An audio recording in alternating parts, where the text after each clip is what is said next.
नमस्कार, आप देखना शुरू कर चुके हैं द भारत मित्र। मैं हूं गौरव और मेरे साथ है विकास। आज जो हमारा चर्चा का विषय है वो है जेपीएससी।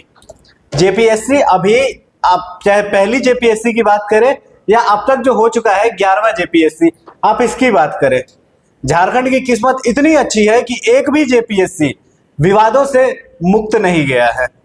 चाहे आप पहले जेपीएससी की बात करें जो कि कुछ दिन पहले अभी चर्चा में भी आया था, उसमें टॉप करने वाली एक जो एस्पिरेंट थी, कुछ साल ऑफिसर बन के भी रही झारखंड में और फिर केरला में उनकी बॉडी बरामद हुई है। अब मामला सामने आया है दूसरी जेपीएससी का। दरअसल 12 साल इस मामले में इन्वेस्टिगेशन करने के बाद सीबीआई ने अब चार्जशीट दाखिल की थी। ये चार्जशीट दाखिल हुई थी पिछले वर्ष नवंबर के महीने में। 28 नवंबर 2024 को सीबीआई कोर्ट में सीबीआई की तरफ से चार्जशीट दाखिल हुई थी 60 लोगों के खिलाफ। आरोप था कि परीक्षा में धांधली हुई है और जो परीक्षार्थी पीटी फेल कर गए हैं उन्हें भी पास करवाया गया है और एक लंबे समय से 12-14 समय के साल का जो ये कालखंड है, एक युग के कालखंड से ये लोग सेवा का लाभ ले रहे हैं, हर महीने सरकारी तनख्वाह उठा रहे हैं, अधिकारी बन के बैठे हैं। लेकिन 12 साल बीते, इस मामले में चार्जशीट दाखिल हुई। अब चला है सीबीआई कोर्ट का डंडा। सीबीआई कोर्ट ने समन जारी किया है 60 लोगों के खिलाफ। इस 60 लोगों का जो चार्जशीट दाखिल हुआ है और जिनके खिलाफ समन जारी किया है सीबीआई कोर्ट ने, इसमें से 28 ऐसे लोग हैं जो अभी झारखंड राज्य में अपनी सेवा दे रहे हैं, राज्य पब्लिक सर्विस कमीशन के अधिकारी बनके। उसमें से भी 12 ऐसे हैं जो अब सीनियर हो चुके हैं। सीनियर मतलब सुपर सीनियर। डीएसपी के पद पे भर्ती हुआ था उनका, प्रमोशन पाकर अब वो लोग आईपीएस बन चुके हैं। आईपीएस बनकर कुछ तो ऐसे भी है जो जिला संभाल रहे हैं, कुछ ऐसे भी है जो प्रशासनिक महकमे में अपना दबदबा बनाए हुए हैं और मिनिस्टेरियल लेवल तक पहुंच गए हैं। मामले का जो थोड़ा बहुत खुलासा हुआ है उसमें आपको अगर डेडलाइन की बात करें हम, तो 12 साल लगे जांच पूरा करने में। इस सेकंड जीपीएससी की जो अनियमितता इसमें देखने को मिली थी, 12 साल लग गए इस मामले की जांच करने में। 2012 में पीआईएल पर जब सुनवाई हुई थी तो झारखंड हाईकोर्ट ने इस मामले को सीबीआई को ट्रांसफर किया था। तब से वो जांच शुरू हुई। 2024 में जांच खत्म हुई और नवंबर में फाइल हुआ है चार्जशीट सीबीआई कोर्ट में सीबीआई की तरफ से। इस मामले में विशेष जानकारी लेंगे। मेरे साथ विकास मौजूद है। विकास हमें बताएंगे कि विकास जरा डेडलाइन में बताइए कि पहले तो ये मैटर क्या है, अनियमितता का मामला क्या है। जी, इसमें जो पहला चार्जशीट जो दायर हुआ था ये 24 से पहले 2023 के मई में जारी हुआ था, जिसमें टोटल 37 लोगों को मतलब ये नवंबर में जो चार्जशीट दाखिल होता है ये दूसरा फाइनल चार्जशीट है। उससे मई के महीने में एक प्री ड्राफ्ट की तरफ मान सकते हैं 37 लोगों को अभियुक्त बनाया था सीबीआई ने, जिसमें अच्छा, और उसमें ये बात निकल कर सामने आ रही थी कि 28 जो परीक्षार्थी हैं उनको जबरन, मतलब वो पीटी एग्जाम उन्होंने क्वालिफाई नहीं किया था, ना मार्क्स उनके अच्छे थे, लेकिन उनको पदोन्नति और मतलब जो पदों का दुरुपयोग करते हुए जो अधिकारी और पदाधिकारी थे जेपीएससी के, मतलब इसमें एक चीज कॉमन था 28 लोगों में कि सब किसी ना किसी के रिश्तेदार, कोई पदाधिकारी के बेटे हैं, कोई बेटी है और कोई नेतागण के भाई हैं। जो प्रभावशाली लोग थे उनके इर्द गिर्द रिश्तेदार थे। उनमें मतलब इन 28 लोगों में 13 लोग ऐसे थे। बाकी जो बचे लोग हैं उनका ये था कि उन्होंने कहीं पैसा दिया, कहीं से पैरवी लगाई, सेटिंग अच्छी लगी उनकी, तो इस तरह से उनकी भर्ती हुई। तो आप देखिए पहला जो चार्जशीट दायर हुआ इसमें वो मई 2023 में हुआ था, जिसमें 37 लोगों को अभियुक्त बनाया गया था। उसके बाद जो है सीबीआई ने फिर गहन जांच की। उसके बाद जब इसको कोर्ट में संज्ञान में जब आया मामला सीबीआई के विशेष कोर्ट में, तब इस पे ज्यादा एक्टिवनेस से सीबीआई ने कार्य किया और नवंबर में जो है 28 नवंबर को इन्होंने फाइनल चार्जशीट जारी की, जिसमें जो तत्कालीन उस समय के जो दिलीप प्रसाद जो उस समय तत्कालीन अध्यक्ष हुआ करते थे सेकंड जेपीएससी के समय में, उनके समेत 60 लोगों, मतलब उनको मिलाकर 60 लोगों के नाम। इसमें एक सदस्य को भी इन्वॉल्व किया गया है, जहां मैं जानता हूं कि गोपाल प्रसाद सिंह, ये उस वक्त जेपीएससी के मेंबर हुआ करते थे और जो अभी 60 लोगों के खिलाफ जो चार्जशीट दायर हुई थी और सीबीआई कोर्ट ने जहां समन करा है जिन लोगों को, उनमें एक ये भी शामिल है। जी, मैं आपको बताऊं कि जब सीबीआई ने ये जांच शुरू की, जब 2012 में हाई कोर्ट ने जब सीबीआई को ये मामला सौंपा, उसके बाद सीबीआई ने जैसे ही प्रारंभिक जांच शुरू की तो सबसे पहले वो आयोग के पास पहुंची। लेकिन आयोग का रवैया ऐसा, क्योंकि भाई आयोग के सारे अधिकारी कोई सहयोग नहीं मिला, उन्होंने सीबीआई को कोई सहयोग नहीं दिया, ना कोई जांच मतलब किसी तरह की रिपोर्ट दी, कोई दस्तावेज नहीं दिए।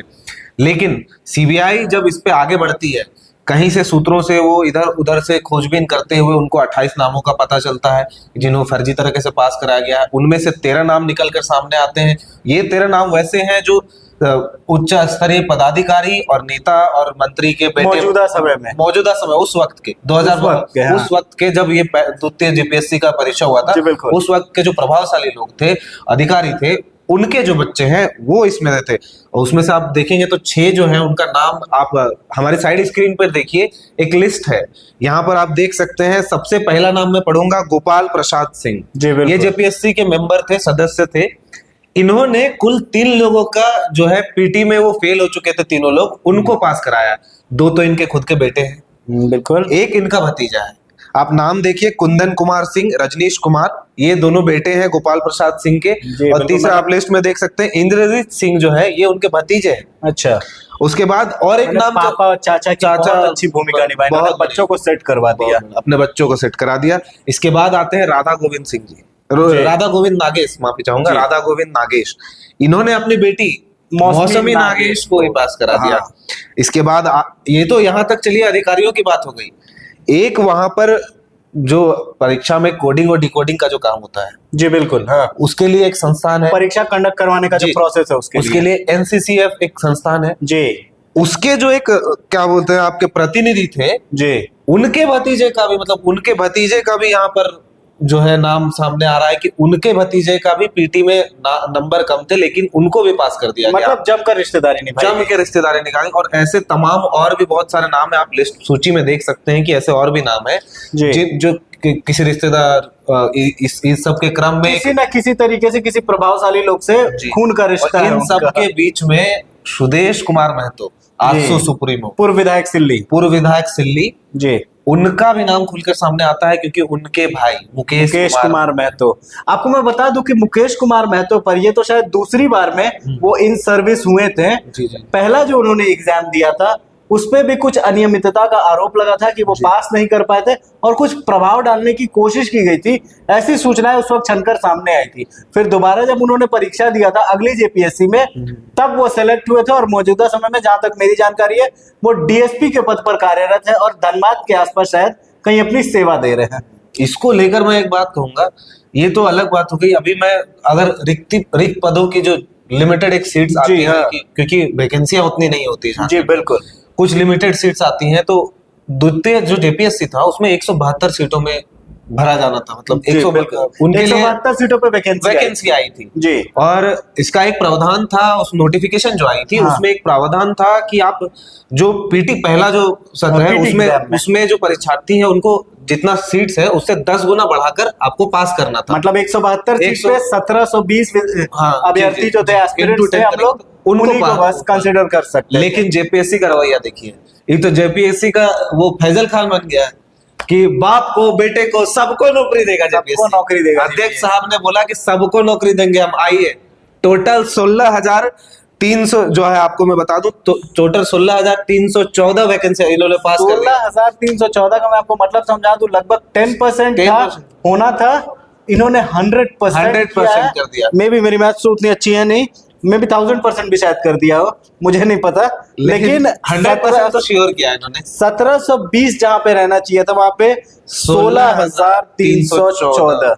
ये एक सवाल है अभ्यर्थियों को, इतने लोगों को पीटी पास करवाया आपने घर में खाना बनाया 4 लोगों का और दावत दे दी आपने आपको लगा कि 2 लोग नहीं आएंगे इसमें, तो आपने क्या किया कि 6 लोगों को बुला लिया। आपने 6 लोगों को बुलाना था, घर से आपको निर्देश आया, आपने क्या किया, बोला अभी डाउट है कि 6 लोगों में भी आएंगे या नहीं आएंगे, तो हम क्या करते हैं, हम 15 लोगों को बुला लेते हैं, 20 लोगों को बुला लेते हैं, कोई तो आएगा, 6 लोग तो आएंगे, खाना तो मेरा बर्बाद नहीं जाएगा।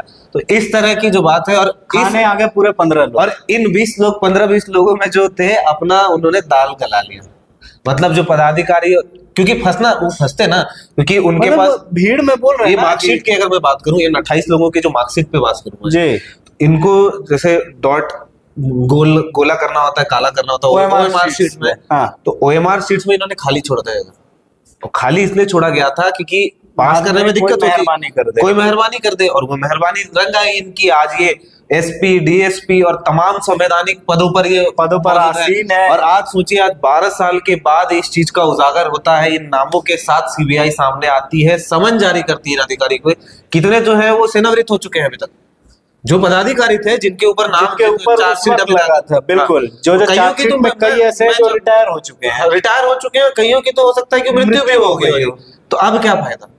ये जो चीज है, ये 12 साल बाद इस तरह न्यायालय के समक्ष आना, ये चीज मामला और नामों को उजागर करना, कहीं ना कहीं ये बहुत देर हो चुकी है। अब तक बहुत देर हो चुकी है। 11वां JPSC अभी चल रहा है जी बिल्कुल, और हर JPSC विवाद में घिरा हुआ है। बिल्कुल। ऐसे में मतलब अगर मैं 11वें JPSC की गड़बड़ घोटाले तक अगर मैं पहुंचूं, तो आज हमारे बच्चे मतलब ये जो स्टोरी है, हमारे बच्चे फॉलो अप करेंगे कि आज से 20 साल 25 साल बाद वो फॉलो अप करेंगे कि 11वीं JPSC का गड़बड़ी का घोटाला का खुलासा हो गया। मैं आपको बता दूं कि जब से JPSC शुरू हुई थी, जी, पहला JPSC जब हुआ था, तब हम लोग भी, आप भी बच्चे ही रहे थे। हम लोग जी बिल्कुल बिल्कुल, हाँ, क्लास 2 क्लास 3 क्लास 4 वाले लोग थे हम लोग, उससे ज्यादा के तो नहीं रहे होंगे।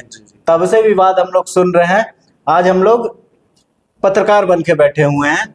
यहाँ पे भी ऐसा ही है कि अब 11वीं JPSC हो, और मैं गारंटी देता हूँ 12वीं JPSC भी विवादों से खाली नहीं जाएगी, अगर हुई तो।